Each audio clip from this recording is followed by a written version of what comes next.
இயேசுவில் அன்புக்குரியவர்களை, அமைதியில் பிறக்கும் துணிவு, துன்பத்தில் திகழும் நம்பிக்கையை பற்றி இன்றைய வார்த்தைகள் நமக்கு தெள்ளத் தெளிவாக எண்பித்து காட்டுகிறது. ஏனென்றால் வாழ்க்கையில் இரண்டு முக்கியமான உண்மைகளை வெளிப்படுகின்றன. துன்பம் தவிர்க்க முடியாதது, ஆனால் அமைதி இழக்கப்பட வேண்டியது அல்ல என்பதை உறுதிப்படுத்துகிறது என்ற வார்த்தை. எனவே வார்த்தையோடு கடந்து சிந்திக்கலாம் வாங்க. இயேசுவுக்கே புகழ், இயேசுவுக்கே நன்றி. இறைவனின் அருட்கரமும் அருளாசிரும் உங்களோடும் உங்கள் குடும்பத்தோடும் நிறைவாக தங்கிட உங்களை நான் வாழ்த்துகிறேன். அன்பிலினியவர்களே, இன்றைய முதல் வாசகத்தில் பவுலும் பர்னபாவும் அறிவித்த நற்செய்தி காரணமாக துன்பத்தையும் கல்லெறிவையும் சந்திக்கிறார்கள். ஆனால் அவர்கள் தளரவில்லை. அவர்கள் திரும்பவும் எழுந்து நம்பிக்கையாளர்களை உறுதிப்படுத்தி இறையாற்றுக்குள் நுழைய நாம் பல துன்பங்களை கடக்க வேண்டும் என்று சொல்லுகிறார்கள். இது நமக்கு ஒரு மெய்யியல் உண்மையை சொல்லுகிறது. வாழ்க்கை என்பது சுகம் மட்டுமல்ல, அது போராட்டமும் கூட என்று. இதே சமயம் இயேசு சொல்கிறார், உங்களுக்கு அமைதியை விட்டு சொல்கிறேன், என் அமைதியை உங்களுக்கு கொடுக்கிறேன் என்று அவர் முழுமையாக தெளிவுபடுத்துகிறார். ஒரு இறையியல் வாக்குறுதி. உலகம் தராத அமைதியை இறைவன் தருவார் என்று உறுதியாக சொல்லுகிறார். மனிதன் பெரும்பாலும் பயத்தால் உடைந்து போகிறான்.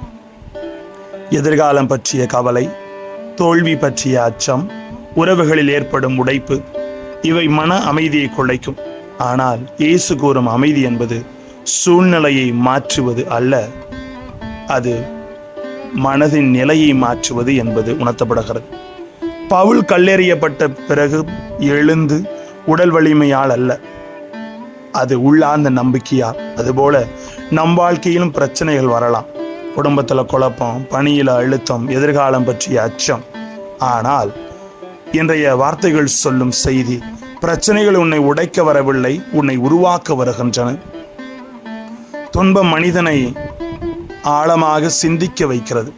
இது ஒரு மெய்யியல் சிந்தனையா வைக்கலாம்.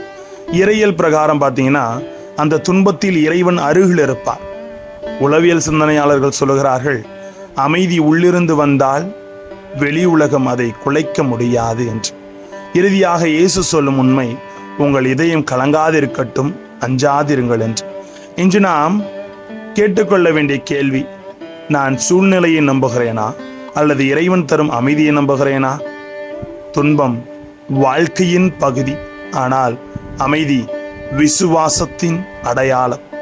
அமைதியுடன் வாழும் ஒருவர் எந்த சூழ்நிலையிலும் உடையார், அவர் உருவாகிறார் என்பதை வார்த்தையும் இன்று அழகாக நமக்கு சொல்லுகிறது.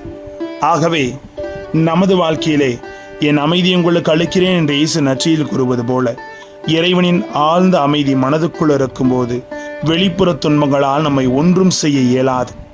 இந்த மன அமைதி ஆற்றல் வாய்ந்தது, அர்த்தமானது, ஆத்மார்த்தமானது, உள்ளத்தை உறுதிப்படுத்தி செயலாக்கம் தருவது.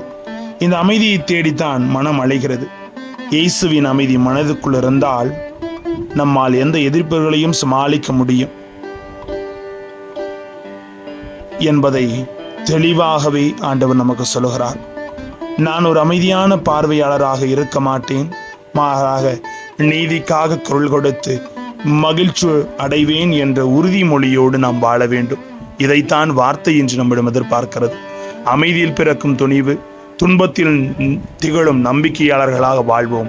ஆசீர் நிச்சயம். ஜெபிப்போமா. அன்பு இறைவா, துணிவுள்ள மக்களாக அமைதி நிலைத்திருந்து துன்பத்தை ஏற்றுக்கொண்டு வாழுகிற நம்பிக்கை எங்களுக்கு தருமாறு வேண்டுகிறோம். எங்களோடு தங்கும் ஆண்டவரை. Praise the Lord.